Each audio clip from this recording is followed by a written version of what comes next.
Gracias por continuar con nosotros en la mañana de este jueves 15 de agosto. Y como mañana, ya hemos estado hablando mucho de este tema, se espera la juramentación del presidente Luis Abinader para su segundo mandato. Ya está con nosotros nuestra compañera Jaycee Capellán en el Teatro Nacional, donde están las labores de embellecimiento, pero además todas las labores de seguridad en torno a la Plaza de la Cultura para la llegada de todos los mandatarios que estarán presentes en esta juramentación. Jaycee, muy buenos días.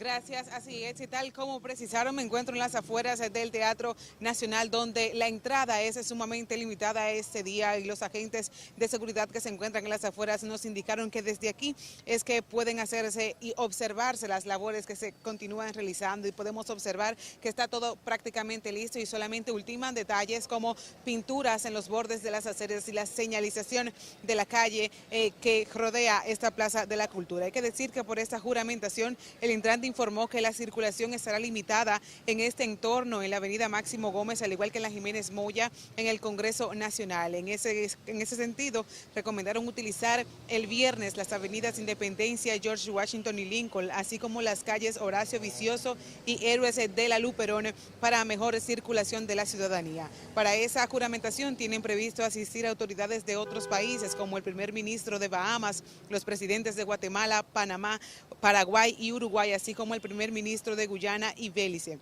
Asimismo, los gobernadores de Antigua y Barbuda y Puerto Rico, además del rey de España. Ese grupo de mandatarios tiene previsto arribar al país durante el transcurso de este día, mientras que el vicepresidente de El Salvador, el primer ministro de Curazao, Países Bajos, y el presidente de Surinam ya se encuentran en territorio dominicano para asistir a este evento y esta noche serán recibidos por el presidente Luis Abinader en un cóctel de bienvenida en la Fortaleza Osama, por lo que la circulación también será limitada en la ciudad colonial. Por eso también el Intran recomendó a los usuarios que se desplacen hacia el este esta noche, utilizar las avenidas Pedro Enrique Sureña, La México y la 27 de febrero desde la Máximo Gómez, mientras que a quienes transiten hacia el oeste se les recomienda utilizar la avenida México. Nosotros, por supuesto, nos vamos a mantener aquí para informarles de todos los detalles que terminen de ultimar aquí en el Teatro Nacional para la juramentación prevista para este viernes. Por el momento es la información que tengo. Yo retorno a los estudios. Gracias, Jaycee. Como ustedes escucharon, va a haber calles cerradas, es el centro de la ciudad, es la avenida Máximo Gómez, la Pedro Enrique Sureña, así que si no tienen nada que hacer por ahí, a menos de que tengan una urgencia en, no sé, en la maternidad de Nuestra Señora de Altagracia, no vayan por ahí porque o se en va a el poner... centro médico que está cercano. Claro, en el centro médico, enfrente del Teatro Nacional, y lo mismo en la zona colonial, que de por sí tiene problemas serios de transporte.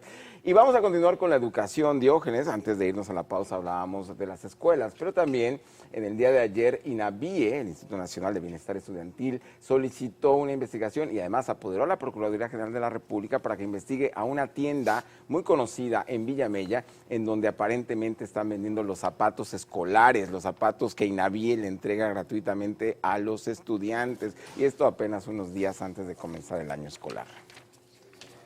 Ezequiel, vendiendo zapatos. Bueno, vendiendo los zapatos gratuitos que produce el Estado para los estudiantes, sobre todo para los estudiantes de escasos recursos. O sea, la gran pregunta es, ¿cómo llegaron a esa tienda esos zapatos? ¿Quién los vendió?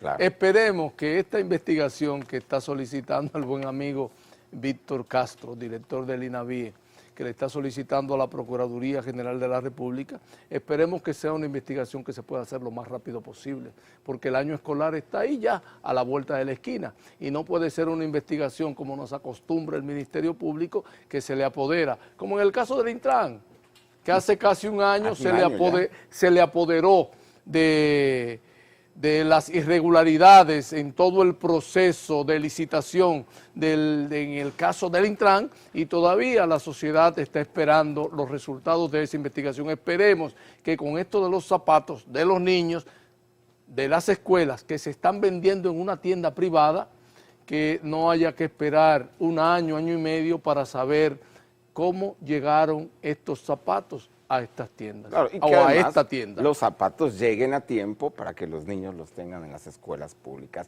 Y por otro lado, Diógenes, en el día de ayer fue un día de duelo en el municipio de San Cristóbal, porque se conmemoró un año de la tragedia de aquella explosión en la empresa Vidal Plus, en la que perdieron la vida al menos 38 personas y que muy lamentablemente, recordemos, 12 personas nunca aparecieron, nunca se encontraron ningún rastro, ningún hueso, no se logró identificar si entre los restos que hallaron entre los escombros se encontraban estas personas. Y bueno, en el día de ayer sus deudos y las autoridades de San Cristóbal realizaron varias actividades para conmemorar, para honrar sus memorias, pero también para exigir justicia, porque al paso de un año todavía no se tiene el informe conclusivo que nos determine cuál fue el origen de esta explosión. Y todavía, cuando ha pasado un año, no ha comenzado el juicio en contra de quienes, de acuerdo con el Ministerio Público, serían los presuntos responsables de esta tragedia. Vamos a escuchar lo que se dijo ayer durante esta conmemoración. Yo me hago ilusión y yo digo que mi hermano me va a tocar la puerta, que mi hermano va a llegar, que a lo mejor llegará aquí hoy, que mi hermano va a estar por ahí, que un día va a llegar. Eso es mentira. Mi papá lo encontraron, pero sin vida, y a mi mamá nunca la encontraron. Al parecer sus restos quedaron como ejemplo de lo que se planificó mal y quedó peor. Aquellos que pusieron esa dinamita para derrumbar ese edificio, parece que no sabían o no tenían sentimiento que se iban a llevar a 12 desaparecidos, que sus cuerpos fueron tirados en rumbas, en montañas de concreto. Es momento que la verdad salga a la luz. Vivo, eso no se va a parar nunca en la vida. Eso lo recuerdo yo todos los días y toda la noche. Mira qué desgarrador, Ezequiel, esas declaraciones de ese jovencito. A mi papá lo encontraron, pero a mi mamá nunca la encontraron. Y como así, él, hay varias familias, 12 familias. 12 familias que quedaron pendientes y sus familiares nunca aparecieron, los cuerpos de sus familiares nunca aparecieron. Y tal como tú señalabas, Ezequiel, nos embobaron con un informe preliminar del Cuerpo de los Bomberos de San Cristóbal. Y todos recordamos cuando el presidente Abinader le dijo a esta nación que se iba a incluir al J2 para que hiciera lo más pronto posible una investigación con relación a qué ocurrió en ese lugar, qué degeneró, qué provocó esta explosión. Sin embargo, pese a que en San Cristóbal todo el mundo habla de un tema, todo el mundo en San Cristóbal habla de un tema, e incluso desde el primer momento los que tuvimos la oportunidad o los que nos vimos obligados a ir por razones de trabajo a San Cristóbal ese día, hemos oído a personas de San Cristóbal hablar de que en el lugar de los hechos se vio personas manipular artefactos, dinamita, esto, aquello, qué sé yo qué. Sin embargo, hasta hoy el Ministerio Público no ha podido levantar una investigación y decirle a la nación, ni el J2 tampoco, ni el Ejecutivo tampoco, y decirle a la nación qué realmente ocurrió en este lugar que degeneró en la muerte de 38 personas y 12 desaparecidos. Todavía no se sabe nada. En las últimas semanas hemos estado hablando con deudos de las víctimas, así como con autoridades y también con los bomberos. Los bomberos dicen, bueno, ellos rindieron su informe preliminar y lo entregaron al Ministerio Público. Sí, los bomberos de San Cristóbal, por ser una institución pequeña, no tenían la capacidad y sobre todo la experiencia para hacer una investigación y poder determinar con precisión lo que había ocurrido en esta tragedia.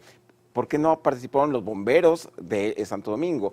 Y peor aún, mi pregunta es, ¿por qué el Estado, al ser una tragedia que marcó al país, ¿por qué no solicitó apoyo de organismos internacionales? ¿Por qué no solicitó apoyos de otros países para que hicieran el informe forense, se hiciera la investigación? Ya todo eso es muy tarde, los escombros fueron recogidos, fueron removidos, ya no hay nada ahí, ahora van a hacer un parqueo, ya no se puede continuar la investigación. Ezequiel, ¿cuáles son los elementos? Y todos fueron recogidos a una velocidad sorprendente cuando la población, toda la población insistía en que ahí había restos humanos y bastante evidencias. Así que, ¿con qué elementos cuenta el Ministerio Público? No lo sabemos, pero esta semana nos informaron que van a presentar ya cargos por homicidio involuntario contra los ejecutivos de esa compañía, Vidal Plast. Y por otro lado, el presidente de la República, como lo informamos aquí en Noticias SIN, promulgó esta semana la ley que autoriza declarar como fallecidos a todos los desaparecidos de esa tragedia para que sus deudos puedan hacer los trámites de actas de defunción y todo lo que eso implica, herencias quizás,